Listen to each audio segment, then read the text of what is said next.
From training to performing, join our big league conversation. Welcome to the CSP Elite Baseball Development Podcast with your host, Eric Cressey.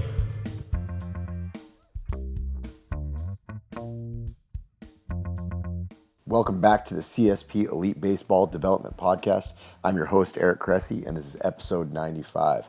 I'm flying solo for this episode, and it's actually an episode I've been really excited to record for quite some time because I am actually 15 weeks post-op on a meniscus repair on my left knee right now.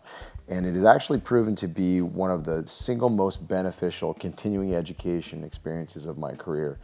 It's been better than any seminar I could have ever taken, or really any book I could have ever read, or college course for that matter, just because I've been through so many situations with athletes where I've walked them through rehab processes and talked about what you expect of athletes during these timelines, but I never lived it myself. This was my first orthopedic surgery.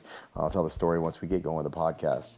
And I think there are really a lot of benefits, even if we're not talking about just knees. If we're trying to apply this to, the larger body of surgical, kind of experiences with respect to the baseball community, shoulders, elbows. I think there are a lot of important lessons, not just for athletes that may be going through these experiences, but also with the strength and conditioning coaches, the athletic trainers, the physical therapists, really everybody that's interacting with them as they work their way back through this process. So hopefully you enjoy it. I definitely have learned a lot, and I'm anxious to pass some of that wisdom along to you. This episode is brought to you by Owens Recovery Science. Owens Recovery Science is a single source for clinicians looking to learn and implement personalized blood flow restriction exercise and rehabilitation into their practice. Johnny Owens and his team work tirelessly to provide you with the most up-to-date, accurate information regarding BFR and its clinical and performance applications. Owens Recovery Science is not only the leader in BFR education and content, but they're also leading the charge in research with involvement in BFR clinical trials worldwide and a multi-million-dollar research grant portfolio. Don't know what BFR is? Looking to learn more about it?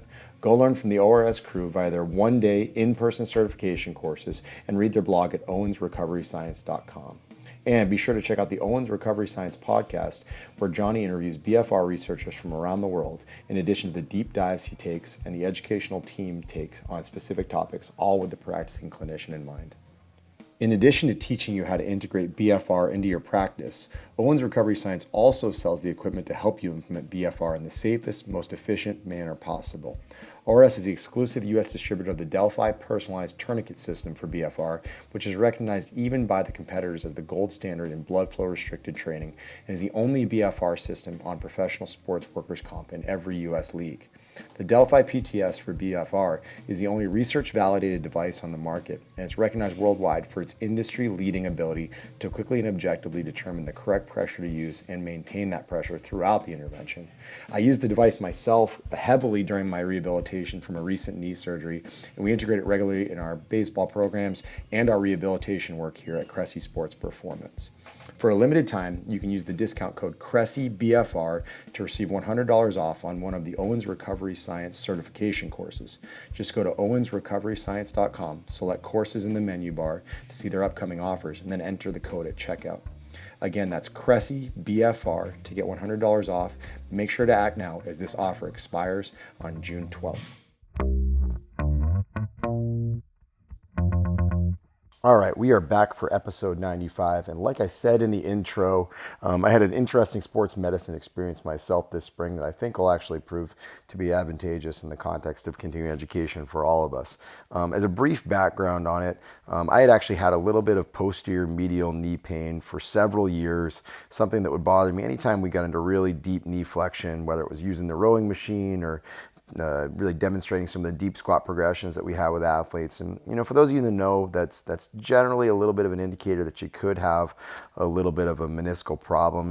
And as it turns out, that's what I had. So believe it or not, Christmas Eve, end of the day, the gym was closed. I was getting a quick lift in before I headed home to have dinner with the kids and wrap presents and all of that before Santa came.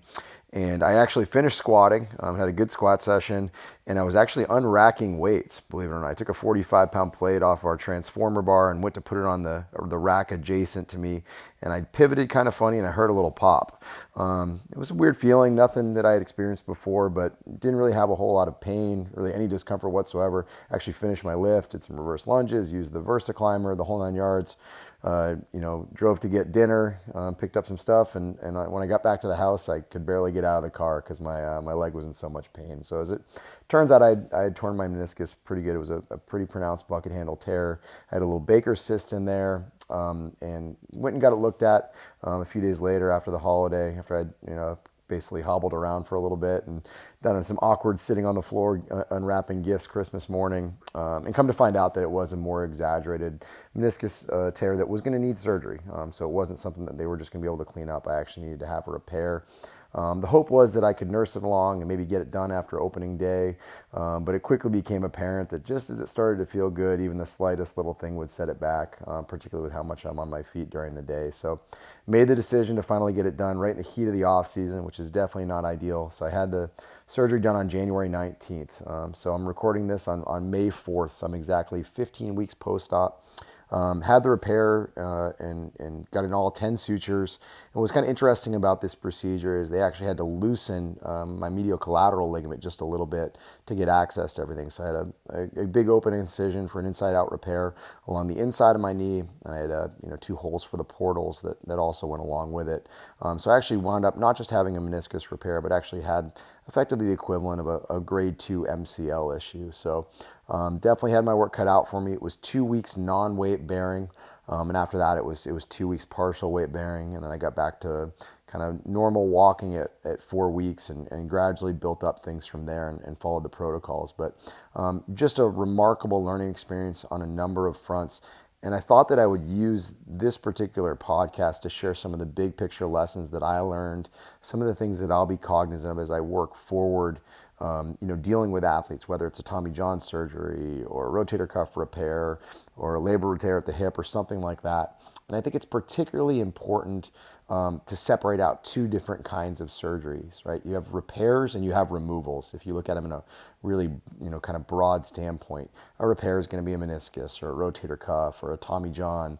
We're basically, reattaching something or putting something back together, versus a removal, which might be like a shaving down a bone spur or taking a loose body out of a joint or something along those lines. And then certainly there are surgeries that are combinations of the 2. You might do a labral repair at a hip and, clean up a femoral acetabular impingement where they take off some bone. But in my particular case, it was really much more of a repair. So I had to respect those principles, which means you got to slow play it a little bit more. Versus with a removal, a lot of people, whether it's just cleaning up a meniscus or taking something that's floating around the joint out, they can often accelerate their rehab a lot quicker. So I think that's a really important consideration as you listen to this. I'll talk about a slow play, but other folks may be able to move this along a lot quicker and have much easier times of it from a rehab standpoint. So that said, here are the 10 lessons that I learned the most as I went through my meniscus rehab. All right, lesson 1. You need to get rid of swelling both acutely and chronically. This was probably the most interesting thing to me as I went through it. And it was particularly intriguing in the context of the timeline between I had my initial injury and when I was trying to manage it conservatively, hoping to kick the can down the road, and when I actually had the surgery a little over 3 weeks later.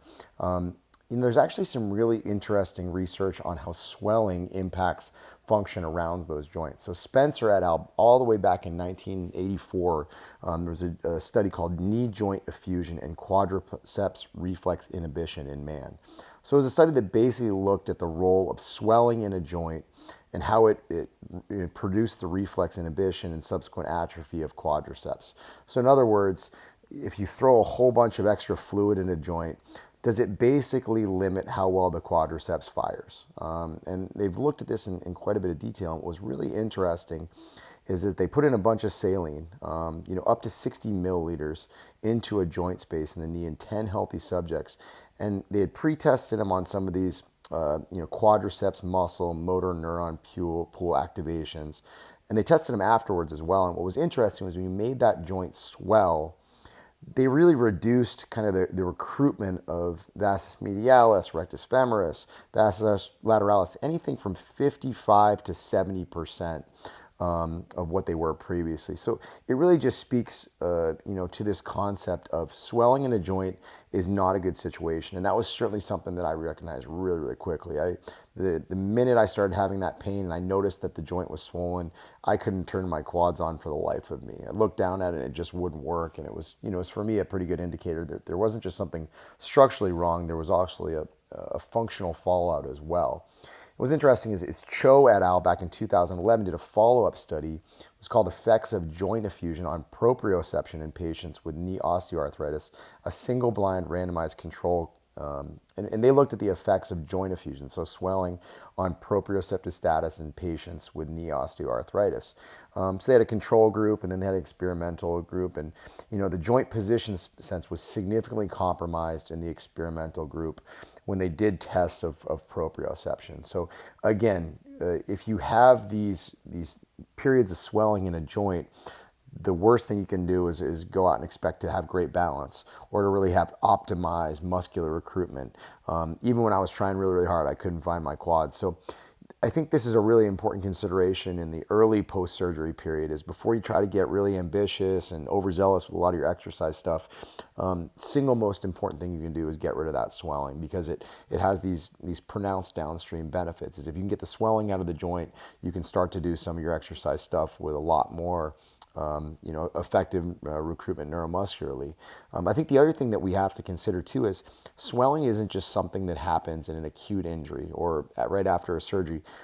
I think we also have micro trauma on a regular basis. We have athletes who may have long-term structural defects that may lead to swelling. So as an example, we see a lot of pitchers who may have loose bodies in the joint or a bone spur or maybe an insufficient UCL or something like that, where they go out and throw and they lose a lot of motion. The elbow swells afterwards, and they have to work hard to regain that motion. It doesn't happen as often at the younger ages, but certainly as we get to more veteran pitchers, some of those athletes just really have to manage their swelling. But if you ignore that and you go out and you start throwing, your bullpen on day 2 when you're still having all this swelling in the joint, you're probably increasing your risk that injury that's causing the swelling in the first place, is going to cause a lot more problems, lead to other issues. I think, another example too is, someone who's got a knee issue like I had that maybe has gone untreated for an extended period of time. If that individual goes out and stands in the outfield for, 7 to 9 innings on a regular basis and has, consistent swelling, after games, that can be a big problem. And that's where, some of these recovery modalities, things like, blood flow restricted training, things like Mark Pro, anything that optimizes blood flow and tissue healing can be a really, really big game changer in the context of reducing swelling. I think active recovery is also something that's underutilized. I did the best I possibly could with respect to, moving it around, but not being necessarily weight bearing while I did it. The elevation was something that really helped my cause. I early on, I tried to push through it, and I actually looked down at my foot probably 6 or 7 days after I had the surgery, and our daughters were out playing on their scooters in the driveway out front, so I went out just to be on my crutches and watch them, and I actually looked down, and my left foot was basically a shade of purple compared to my right foot.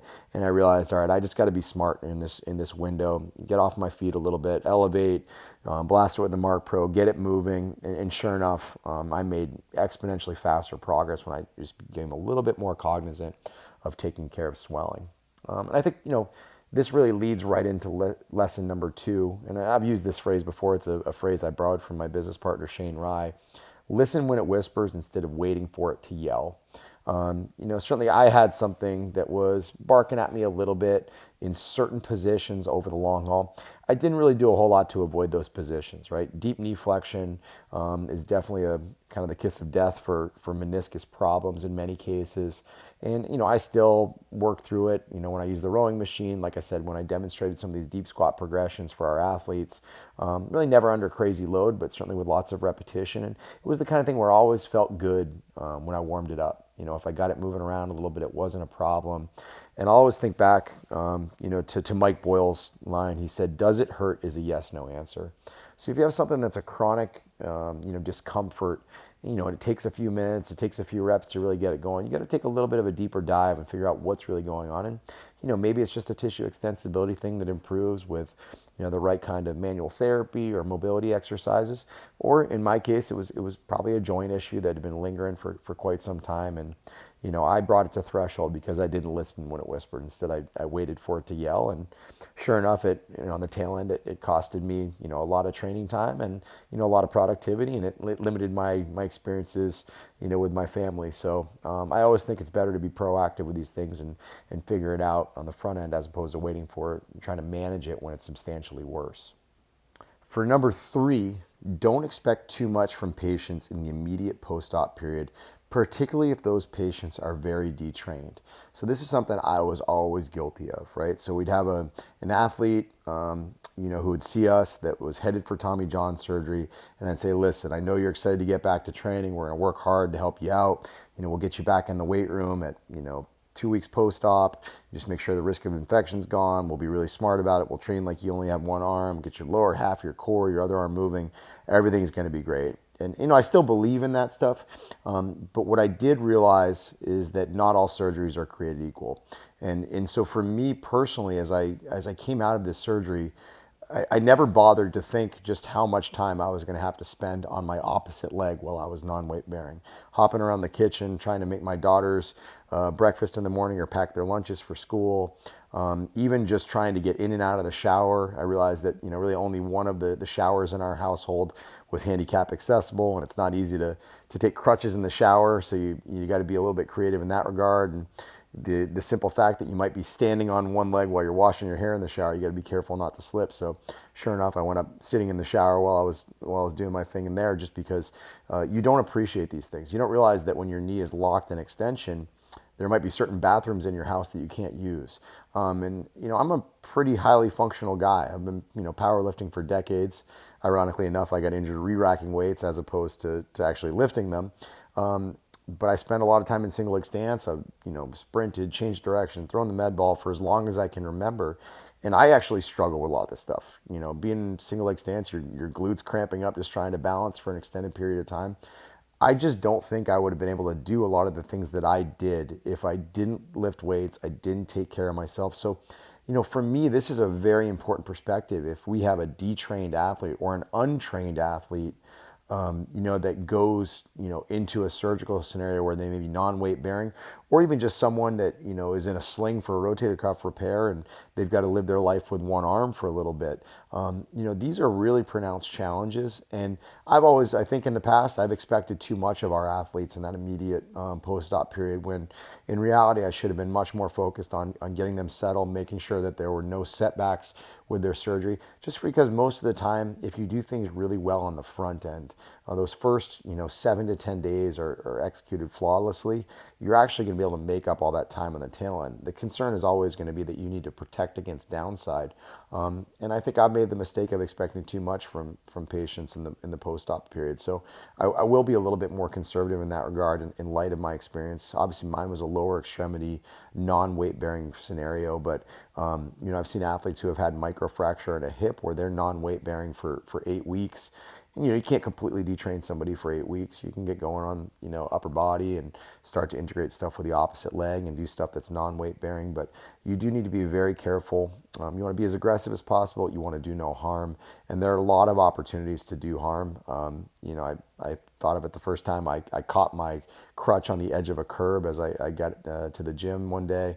And it was just a really good eye opener that, even people who move reasonably well and are pretty fit can have setbacks just because these are new circumstances for them. So don't expect, too much out of people. I was joking with my business partner one day. He was giving me like recommendations on collagen and vitamin C and all this stuff. And I said, listen, man, I'm really just trying not to pee on the seat right now. It was very tongue in cheek, but at the same time, I think there are a lot of people that have tons and tons of demands. In my case, it was managing a family life on top of all this. My wife had to take care of 3 kids largely by herself because I was pretty useless, for a short period there. So I did as much as I could to contribute. But the last thing you want to do is be, the additional squeaky wheel when things are already very complex. So, that kind of leads into number 4, and that's keep things simple in the post-operative period. There are lots of competing demands and lots of surprises that arise.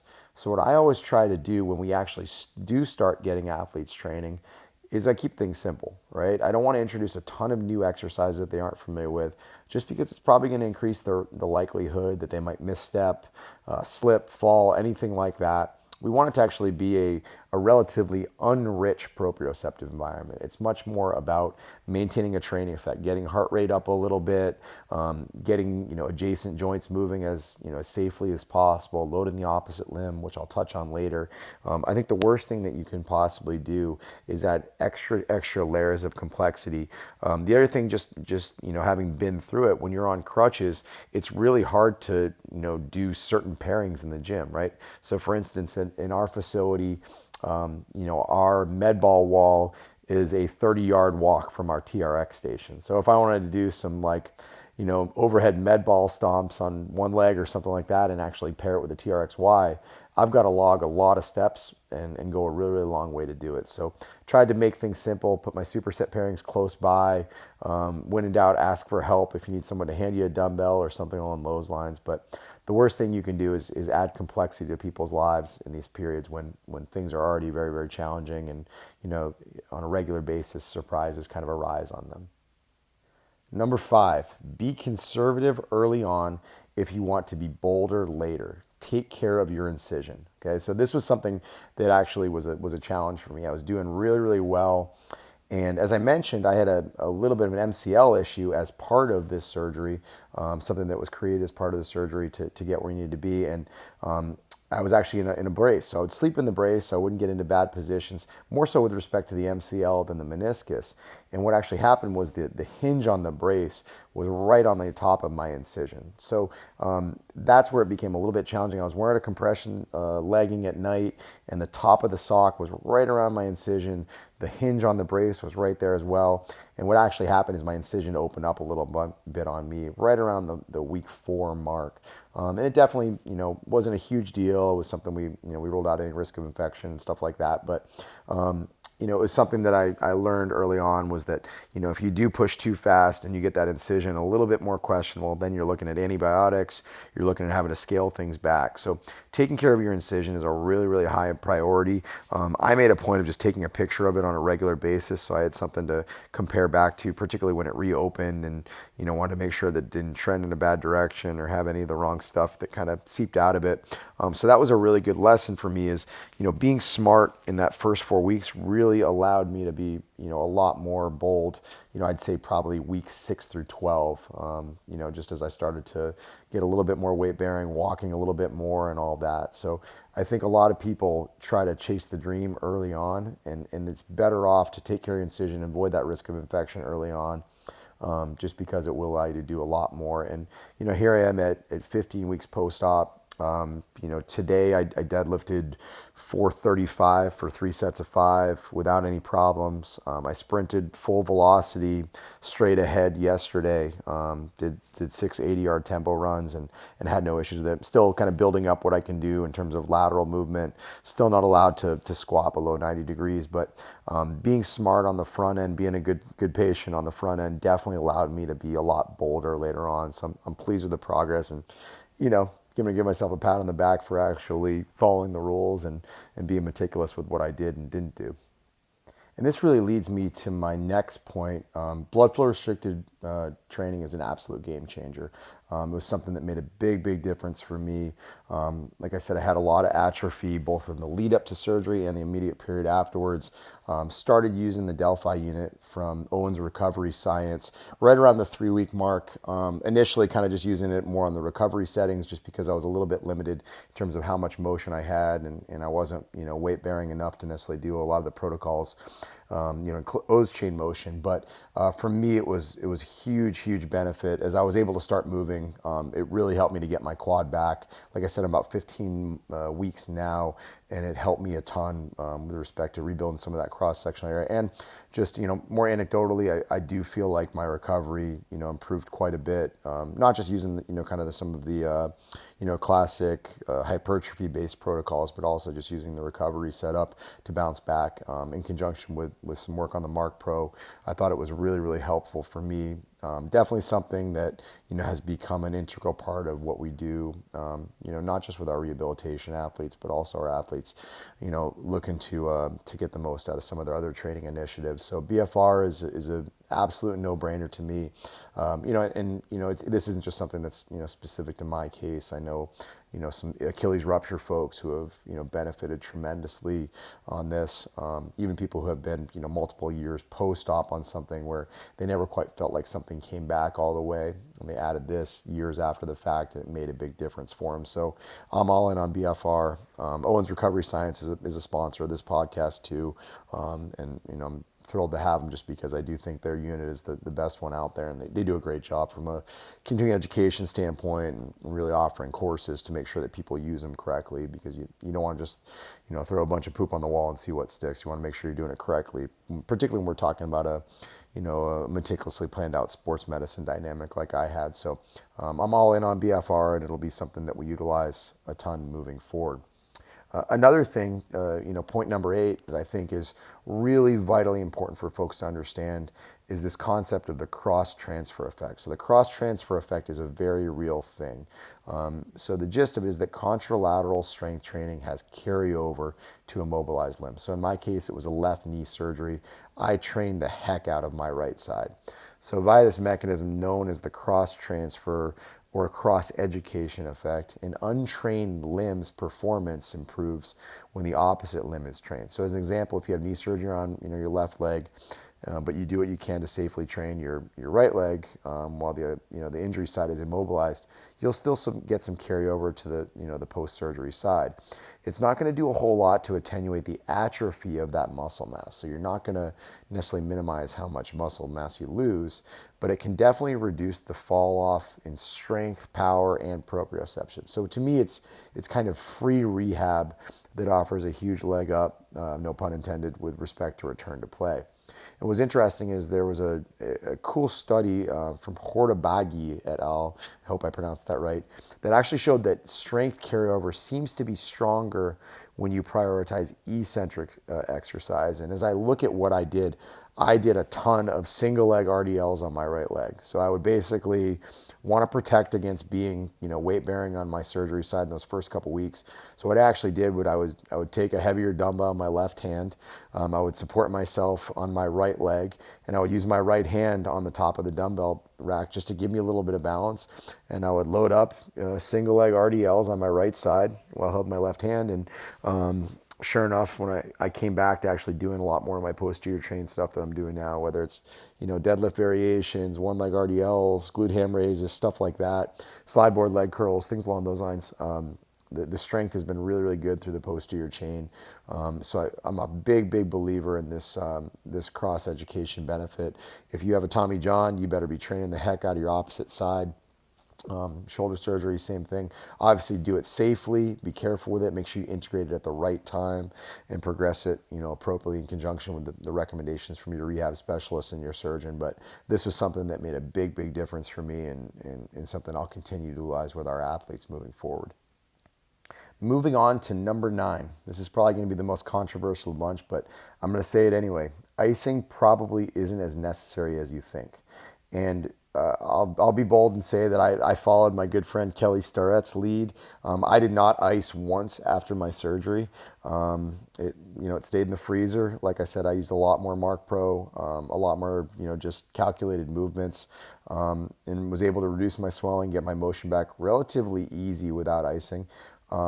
I think manual therapy played into it. I'm fortunate to work with some really bright people in Shane Rye and Eric Schoenberg and Tanner Allen at our facility.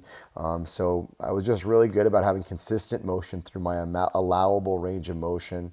I was good with elevation early on. I didn't have a ton of pain, so ice may have been more of a consideration early on if I had. But I might have also sacrificed some motion. So we had Gary Reinl from Mark Pro on. He gave a great podcast just on, kind of where icing originated in the sports medicine world. And certainly, made a really compelling case for maybe not using it as much. I think we know from the research that, at least with respect to recovery in the, athletic world, the benefits of icing are kind of limited to a little bit of the placebo effect, where if you think it's going to help you recover, it probably will.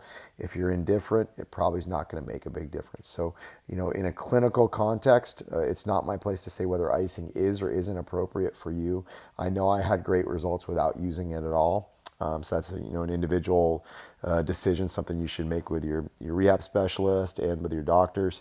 I still think there is a place for icing, probably more so with respect to pain relief than the actual reduction of swelling, at least in my experience. But other folks may disagree with me. But I was happy to be a case study in this regard, and I had really good results. So something to certainly consider as you move on.